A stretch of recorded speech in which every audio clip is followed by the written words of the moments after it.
Satu pertanyaan yang selalu muncul tiap kali kita bahas anime, Bang, worth it nggak sih nonton One Piece? Episodenya kan ribuan. Jujur, angka 1000 itu memang intimidatif.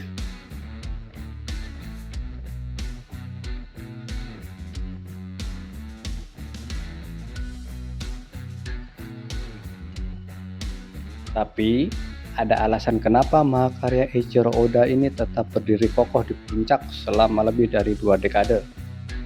Hari ini, kita bakal bedah kenapa One Piece bukan sekedar anime, tapi sebuah perjalanan hidup yang mungkin gak akan kamu akhiri. Kekuatan utama One Piece bukan cuma di adu jotosnya, tapi di world buildingnya yang gila. Oda nggak cuma bikin cerita tentang bajak laut nyari harta karun, dia membangun dunia yang punya sejarah kelam, politik yang korup, dan isu sosial yang relatable, mulai dari perbudakan sampai rasisme. Setiap pulau punya ekosistem dan budayanya sendiri, dan hebatnya, hal kecil yang kamu lihat di episode 20 bisa jadi kunci besar di episode 900. Di sini nggak ada informasi yang sia-sia. Semua potongan puzzle itu bakal menyatu dan bikin kamu bilang, oh alah, ternyata gitu. Lalu ada kru topi jerami. Kita nggak cuma nonton Luffy, tapi kita tumbuh bareng mereka. Kita ikut ngerasain ambisinya Zoro, masa lalu pahitnya Robin, sampai loyalitasnya Sanji. One Piece itu ahli banget bikin kamu ketawa ngakak karena tingkah konyol mereka. Terus semenit kemudian bikin kamu nangis sesenggukan cuma gara-gara sebuah kapal tua. Penulisan karakternya sangat manusiawi.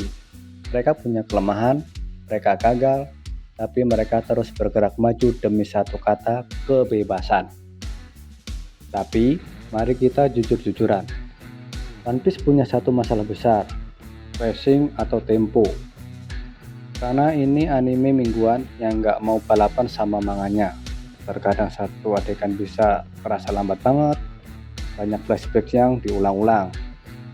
Kabar baiknya, sejak masuk ke Arc Wano sampai Egghead, sekarang kualitas animasinya naik kelas secara drastis.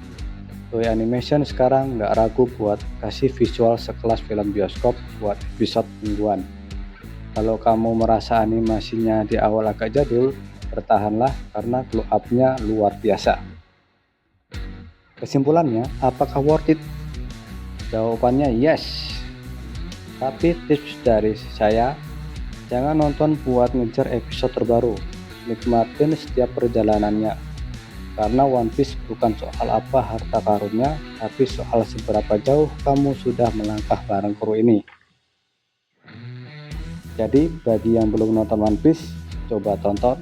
Bahkan saya kembali mengulang episode mulai dari awal untuk yang tertinggal di episode-episode yang terbaru.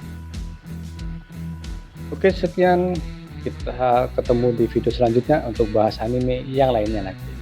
Bye bye.